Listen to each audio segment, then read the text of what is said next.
everyone, I'm Anastasia. I welcome you all to this new session of Fundamental of Nursing. So in our previous session, as we have discussed about body temperature, right, we've come to know that body temperature is defined as the balance between the heat which is produced in the body and the heat which is lost from the body, right? We've also come to know that the normal body temperature is 37 degrees Celsius or 98.6 degree Fahrenheit, right? So we've also come to know that we can assess the body temperature through orally, through the axillary, through the rectal, as well as through the tympanic, right? And each and every mode has its own normal value. So we've also discussed about how the heat is being produced in the body, as well as the four processes of how heat is lost from the body, that is the radiation, the convection, the conduction, as well as the vaporization. And then last, we've also discussed about the regulation of the body temperature, right? So I hope by now you've got a clear idea of what a body temperature is. And in today's session, we will be discussing about what are the various factors that can affect the body temperature, what are the various factors that can lead to an increase or a decrease body temperature. As we know that, this body temperature is a vital measurement, okay, that will serve as an indication if there is any, abnormalities, or if there is presence of any other diseases, right? So here it is very important that we nurses must know the normal value of the body temperature. It's very important that we nurses must know how to assess the body temperature, because this will help us, this will give us an indication in case that particular person is suffering from any other diseases, or in case that particular person is having some infections.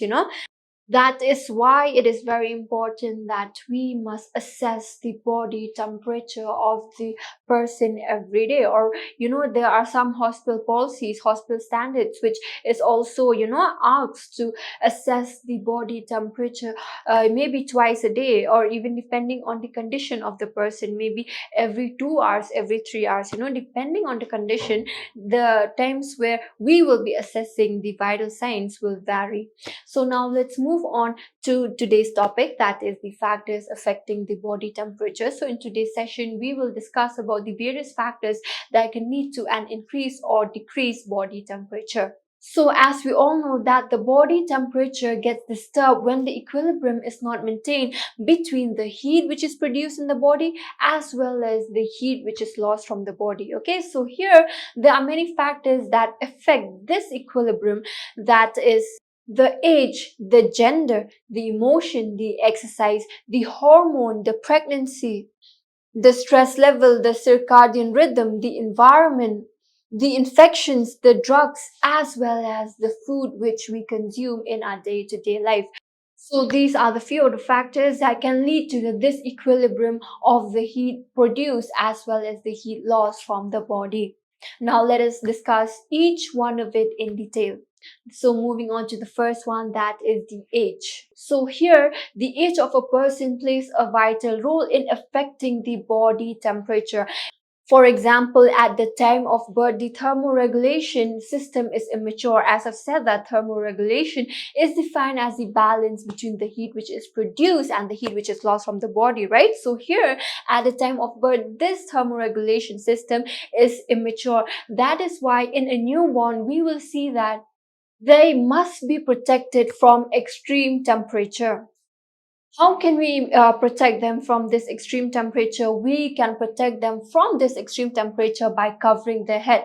As we know that the head of a newborn has an increased surface area as compared to the body, right? So here 30% of the body heat is usually lost through the head of a newborn. That is why this thermoregulation system remains unstable until that newborn has hit their puberty. And not only for the newborn, but we can also see that in case of the older people, even they become sensitive to the temperature extreme. Why? Because even for them, there will be a decreased thermoregulation control. And also not only because of this thermoregulation, but in these older people, changes in the body temperature may be because of the odd inadequate dietary intake, because of the loss of the subcutaneous fat, or even because of the decreased activity level. So here in the older people, we cannot only say that it is because of this thermoregulation system, but here it is also because of the food which they consume on a day-to-day basis, because of the decreased activity level, and also because of the loss of the subcutaneous tissue. That is why they become more sensitive to the temperature extreme. So in brief, we can say that age also has a plays a role in affecting the normal body temperature, as we can see that the newborn as well as the older people are becoming more sensitive to the temperature extreme. Why? It can be because of the thermoregulation system, it can be because of the food that they consume, or even because of the decreased activity level, or because of the loss of the subcutaneous tissue. And the next one is the gender. So we can see that at the time of ovulation, the woman may experience a slight increase in the body temperature.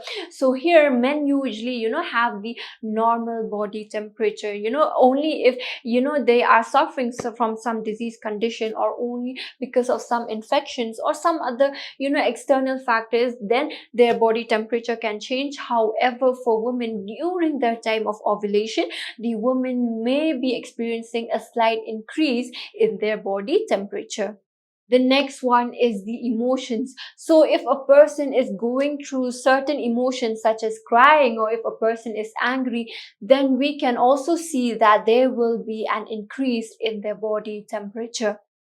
The next one is the exercise. So as we know that when one is exercising, it involves the muscle activity, right? So here, when this muscle activity is involved, it leads to the utilization of the carbohydrates and fats, which will ultimately lead to the increased metabolic rate, and further to the heat production, which would lead to an increased basal metabolic rate. So here, as I've said, that when one is exercising, it involves the muscle activity, right? So when this muscle activity is involved, it leads to the utilization of the carbohydrates and fats, which would ultimately lead to the increased metabolic rate, and then further to heat production, and then at the end it will ultimately lead to an increased basal metabolic rate.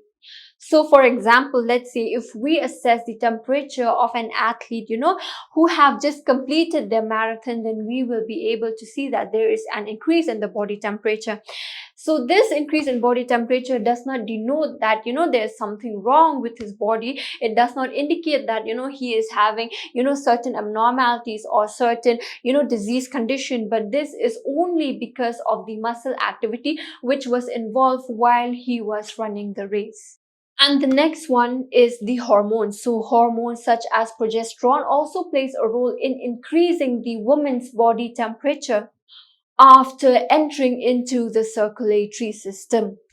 This hormonal changes also usually occurs in a woman during the menstrual cycle, which will ultimately lead to fluctuation in the body temperature. So as I said, that hormones such as progesterone also plays a role in increasing the body temperature in a woman. Why? Because it will be entering the circulatory system, right? So here, hormonal changes also commonly occurs in a woman during the menstrual cycle. That is why when you assess the body temperature of a woman during their menstruation, you will find that there will be a fluctuation in their body temperature. So here you will find that when there is a decreased progesterone, there will also be a decreased body temperature during the ovulation. However, if there is an increased progesterone, there will be an increased body temperature. And for women, even during their menopause, they will be experiencing an intense heat and sweating because of the instability of the vasomotor control. So for women, it is not only because of their progesterone level, not only because of their menstruation, but also during their menopause, they will be experiencing an intense body heat and intense sweating because of the instability of the vasomotor control. Okay, so this will lead to fluctuation in their body temperature.